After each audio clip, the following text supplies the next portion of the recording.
Hi friends, welcome to mister fox channel. ഈ അടുത്തായിട്ട് tax അഡ്വൈസിന് വേണ്ടി വിളിക്കുന്ന എല്ലാ കോളുകളിലും മെയിൻ ആയിട്ടുള്ളൊരു ചോദ്യമാണ്, ഞാൻ GST രജിസ്ട്രേഷൻ എടുത്തുകൊണ്ട് ബിസിനസ് ചെയ്യുന്ന ഒരാളാണ്, ഞാൻ ഇൻകം ടാക്സ് റിട്ടേൺ കൂടി ഫയൽ ചെയ്യേണ്ടതായിട്ട് വരുമോ എന്ന്. ഇതൊരുവിധം എല്ലാവരും ചോദിക്കുന്ന ഒരു ചോദ്യമാണ്. നമുക്കിത് വളരെ വിശദമായിട്ട് ഒന്ന് ഡിസ്കസ് ചെയ്യാം. ആദ്യം തന്നെ ഒരു കാര്യം വളരെ ക്ലിയർ ആയിട്ട് പറയാം. നിങ്ങൾ GST രജിസ്ട്രേഷൻ എടുത്തത് കൊണ്ട് ഇൻകം ടാക്സ് റിട്ടേൺ ഫയൽ ചെയ്യണമെന്ന് യാതൊരു നിർബന്ധവും. അത് ലീഗലി ബൗണ്ടിങ് അല്ല എന്ന് തന്നെ പറയാം. അപ്പോൾ ഇൻകം ടാക്സ് റിട്ടേൺ എപ്പോഴാണ് ഫയൽ ചെയ്യേണ്ടത്? ഇൻകം ടാക്സ് ആക്ടിൽ വളരെ കൃത്യമായിട്ട് പറയുന്നുണ്ട്, നിങ്ങളുടെ ഒരു കൊല്ലത്തെ ടോട്ടൽ ഇൻകം അത് 2,50,000 കൂടുതലാകുമ്പോൾ മാത്രമാണ് നിങ്ങൾ ഇൻകം ടാക്സ് റിട്ടേൺ ഫയൽ ചെയ്യേണ്ടതായിട്ട് വരിക. ഒരു കൊല്ലത്തെ ടോട്ടൽ ഇൻകം എന്നാണ് പറയുന്നത്. അതായത് ഒരു കൊല്ലത്തെ ഗ്രോസ് ടോട്ടൽ ഇൻകത്തിൽ നിന്ന് ടാക്സ് സേവിംഗ് ഡിഡക്ഷൻസ്, അതായത് ചാപ്റ്റർ 6 ഡിഡക്ഷൻസ് കുറച്ചതിന് ശേഷം വരുന്ന ടോട്ടൽ ഇൻകം എന്ന ഫിഗർ 2,50,000 മുകളിൽ വരുമ്പോഴാണ് നിങ്ങൾ ഇൻകം ടാക്സ് റിട്ടേൺ ഫയൽ ചെയ്യാനായിട്ട് ലീഗലി ബൗണ്ട് ആകുന്നത്. അല്ലാതെ നിങ്ങൾക്ക് GST രജിസ്ട്രേഷൻ ഉള്ളത് കൊണ്ട് മാത്രം ഇൻകം ടാക്സ് റിട്ടേൺ ഫയൽ ചെയ്യണമെന്ന് യാതൊരു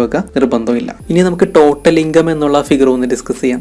എന്താണ് ടോട്ടൽ ഇൻകം? ബിസിനസ് ചെയ്യുന്ന ഒരാൾക്ക് അദ്ദേഹത്തിന്റെ നെറ്റ് പ്രോഫിറ്റ് ആയിരിക്കും ടോട്ടൽ ഇൻകം. അതായത് മൊത്തം വരവുകളിൽ നിന്ന് ചെലവെല്ലാം കുറച്ചതിന് ശേഷം കിട്ടുന്ന എമൗണ്ട് ആണ് അദ്ദേഹത്തിന്റെ നെറ്റ് പ്രോഫിറ്റ് എന്ന് പറയുന്നത്. ഈ നെറ്റ് പ്രോഫിറ്റ് 2,50,000 കൂടുതലുണ്ടെങ്കിൽ തീർച്ചയായും നിങ്ങൾ ഇൻകം ടാക്സ് റിട്ടേൺ ഫയൽ ചെയ്യേണ്ടതായിട്ട് വരും. അപ്പോൾ അടുത്തൊരു ചോദ്യമാണ്, നമ്മൾ എത്രത്തോളം കച്ചവടം നടത്തിയെന്നും നമുക്ക് എത്രത്തോളം പ്രോഫിറ്റ് ഉണ്ട് എന്നും ഇൻകം ടാക്സിന് കണ്ടുപിടിക്കാൻ നിർവാഹമില്ലല്ലോ. അത് കാരണം കൊണ്ട് നമ്മൾ റിട്ടേൺ ഫയൽ ചെയ്തില്ലെങ്കിലും പ്രശ്നമില്ലല്ലോ എന്ന് ചോദിക്കുന്ന ചില ആളുകളുണ്ട്. ഇവിടെയാണ് പ്രശ്നം വരുന്നത്. നമുക്ക് അത്യാവശ്യം ടേൺ ഓവർ ഒക്കെ ഉണ്ടെങ്കിൽ അത് നമ്മൾ GST വെബ്സൈറ്റിൽ റിപ്പോർട്ട് ചെയ്യുന്നുവെങ്കിൽ, അതായത് മന്ത്ലി റിട്ടേൺസിൽ നമ്മളത് ഡിക്ലെയർ ചെയ്യുന്നുണ്ടെങ്കിൽ മുൻപായിരുന്നെങ്കിൽ പ്രശ്നമില്ലായിരുന്നു. പക്ഷേ ഇപ്പോൾ GST ഡിപ്പാർട്ട്മെന്റിൽ നിന്ന് ഡയറക്ട്ലി ഇൻകം ടാക്സിലേക്ക് അത് ലിങ്ക് ചെയ്യുന്നുണ്ട്. നിങ്ങളുടെ ഇൻകം ടാക്സിലെ 26 AS എന്ന് പറയുന്ന ഫോമിൽ ഇൻകം ടാക്സ് വെബ്സൈറ്റിൽ ലോഗിൻ ചെയ്ത് കഴിഞ്ഞാൽ നിങ്ങൾക്ക് ഡൗൺലോഡ് ചെയ്യാൻ പറ്റും. 26 AS എന്ന് പറയുന്ന ഫോം ഉണ്ട്. ഇത് നിങ്ങൾ ഇൻകം ടാക്സ് സംബന്ധമായിട്ട് നിങ്ങളെ പറ്റി എന്ത് റിപ്പോർട്ട് ചെയ്യുന്നുണ്ടെങ്കിലും ഈ ഫോമിൽ അത് റിപ്പോർട്ട് ചെയ്യും. അപ്പോൾ നിങ്ങൾ എല്ലാ മാസവും GST റിട്ടേൺസ് ഫയൽ ചെയ്യുന്ന സമയത്ത് നിങ്ങളുടെ ടോട്ടൽ ടേൺ ഓവർ വളരെ കറക്റ്റ് ആയിട്ട് 26 ASലേക്ക് റിപ്പോർട്ട് ചെയ്യപ്പെടുന്നുണ്ട്. നമ്മളിപ്പോൾ കാണുന്നത് ഫാർമസി ബിസിനസ് നടത്തുന്ന ഒരു സുഹൃത്തിന്റെ 26 AS ഫോമാണ്. ഇദ്ദേഹത്തിന് ഏകദേശം ഒരു 1 CR അടുത്ത് ടേൺ ഓവർ ഉണ്ട് ഒരു കൊല്ലം, കഴിഞ്ഞ ഇയറിലാണ്. അപ്പോൾ ഇദ്ദേഹത്തിന്റെ GST റിട്ടേണിൽ നിന്ന് അതേപോലെ തന്നെ ട്രാൻസ്ഫർ ചെയ്ത് വന്നിട്ടുള്ള ഫിഗറുകളാണ് നമ്മൾ ഈ 26 ASൽ കണ്ടുകൊണ്ടിരിക്കുന്നത്. അപ്പോൾ ഇൻകം ടാക്സ് ഡിപ്പാർട്ട്മെന്റ് ഓൾറെഡി അറിയാം നിങ്ങൾക്ക് എത്ര ടേൺ ഓവർ വന്നിട്ടുണ്ടെന്ന്. ഈ ടേൺ ഓവർ ഉപയോഗിച്ചുകൊണ്ട് നിങ്ങൾക്ക് എത്രത്തോളം പ്രോഫിറ്റ് ഉണ്ടാകുമെന്നും അവർക്ക് അസ്യൂം ചെയ്യാനായിട്ട് സാധിക്കും. അപ്പോൾ അത്യാവശ്യം ടേൺ ഓവർ ഉള്ള വ്യക്തികൾ നിങ്ങൾ ഇൻകം ടാക്സ് റിട്ടേൺ ഫയൽ ചെയ്തില്ല എങ്കിൽ നിങ്ങൾക്ക് നോട്ടീസ് വരാനുള്ള ചാൻസ് വളരെയധികം കൂടുതലാണ്. ഈ സുഹൃത്ത് ഓൾറെഡി നമ്മളുടെ വീഡിയോസ് കണ്ടുകൊണ്ട് എന്നെ കോൺടാക്ട് ചെയ്ത ആളാണ്. ഇദ്ദേഹത്തിന് ഇൻകം ടാക്സ് റിട്ടേൺ ചെയ്യണോ എന്നുള്ള ഒരു കൺഫ്യൂഷനിലാണ് വിളിച്ചത്.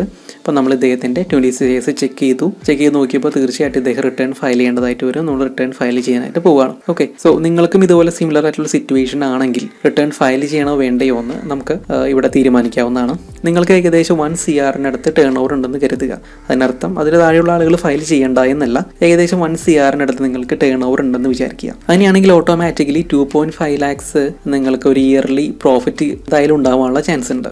ഓക്കെ, അത് ഒരു assessing officer, income tax assessing officer തീർച്ചയായിട്ടും അസ്യൂം ചെയ്യും. നിങ്ങൾക്ക് എന്തായാലും നോട്ടീസ് വരികയും ചെയ്യും. അപ്പോൾ നിങ്ങൾ പ്രോഫിറ്റ് ഉള്ള ഒരാളാണെങ്കിൽ തീർച്ചയായിട്ടും റിട്ടേൺ ഫയൽ ചെയ്തിരിക്കണം. അത് ഇൻകം ടാക്സ് നോട്ടീസിന് വേണ്ടി നിങ്ങൾ വെയിറ്റ് ചെയ്യേണ്ട ആവശ്യമില്ല, റിട്ടേൺ ഫയൽ ചെയ്യുക തന്നെ വേണം. അടുത്തൊരു ചോദ്യമുണ്ട്, നിങ്ങൾ ലോസിലാണ് ബിസിനസ് ചെയ്യുന്നതെങ്കിലോ 1 CR അടുത്ത് ടേൺ ഓവർ അല്ലെങ്കിൽ 50 lakhs അടുത്ത് ടേൺ ഓവർ ഉണ്ടായത് കൊണ്ട് നിങ്ങൾക്ക് പ്രോഫിറ്റ് ഉണ്ടായിക്കൊള്ളണം നിർബന്ധമില്ല. കോവിഡ് പ്രതിസന്ധി വന്ന കാരണം കൊണ്ട് ചിലപ്പോൾ നിങ്ങൾക്ക് ലോസ് ആയിരിക്കാം. ഉദാഹരണത്തിന് നിങ്ങളൊരു 3 lakh ലോസിനാണ് ഇക്കൊല്ലം ബിസിനസ് ചെയ്തിരിക്കുന്നത്. നിങ്ങൾക്ക് 3 ലക്ഷം ലോസ് ആണ്, പക്ഷേ ടേൺ ഓവർ 50 ലക്ഷം 1 കോടി അതിനടുത്തൊക്കെ ഉണ്ട്.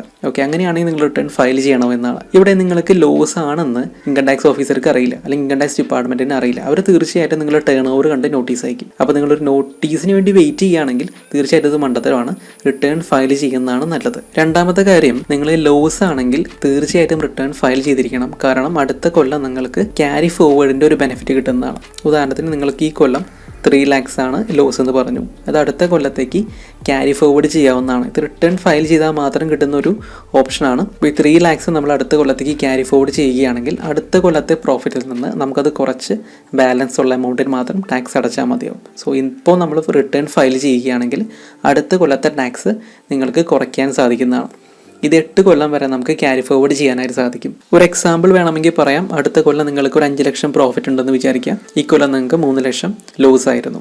അപ്പോൾ ഇത് ക്യാരി ഫോർവേഡ് വരുന്ന സമയത്ത് നെക്സ്റ്റ് ഇയറിൽ നിങ്ങൾ റിട്ടേൺ ഫയൽ ചെയ്യുമ്പോൾ ബാലൻസ് വരുന്ന 2 lakhs മാത്രം ടാക്സ് അടച്ചാൽ മതിയാകും. ഓക്കെ, ഇനി വേറൊരു ഇമ്പോർട്ടൻറ്റ് പോയിന്റ് ഈ സുഹൃത്തിൻ്റെ കാര്യത്തിൽ കാണാൻ സാധിച്ചത്, ഇദ്ദേഹം പ്രോഫിറ്റ് എന്ന് അയാളുടെ മനസ്സിലുണ്ടായിരുന്നത് ക്യാഷ് ഫ്ലോ ആയിരുന്നു. അതായത് മൊത്തം വരവിൽ നിന്ന് മൊത്തം ചിലവ് കുറച്ചതിന് ശേഷം ഇദ്ദേഹത്തിന് എത്ര ക്യാഷ് കിട്ടിയെന്നാണ് ഇദ്ദേഹത്തിന് മനസ്സിലുണ്ടായിരുന്നത്. അപ്പോൾ ആ എമൗണ്ട് അത്യാവശ്യം കൂടുതലായതുകൊണ്ട് അതിന് ടാക്സ് കൂടുതൽ വരുമോ എന്ന് അദ്ദേഹം പേടിച്ചിരുന്നു. ഇൻകം ടാക്സിൽ നമ്മൾ ടാക്സ് അടയ്ക്കേണ്ടത് അക്കൗണ്ടിങ് കൺസെപ്റ്റ് പ്രകാരമുള്ള പ്രോഫിറ്റിനാണ്, അതായത് നെറ്റ് പ്രോഫിറ്റിനാണ്. ഇവിടെ നിങ്ങളുടെ ക്യാഷ് ഫ്ലോയ്ക്ക് വലിയ പ്രാധാന്യമൊന്നും തന്നെയില്ല. നെറ്റ് പ്രോഫിറ്റ് എന്ന് പറയുന്ന ഫിഗർ കണ്ടുപിടിക്കുന്നത് അക്കൗണ്ടൻസിയിലെ റൂൾസ് അനുസരിച്ചിട്ടാണ്. അതനുസരിച്ച് നമുക്ക് വേണമെങ്കിൽ ആക്ച്വലി ചിലവാവാത്ത ക്യാഷ് ഔട്ട് ഫ്ലോ ഇല്ലാത്ത പല ചിലവുകൾക്ക് നമുക്ക് ഡിഡക്ഷൻ എടുക്കാവുന്നതാണ്.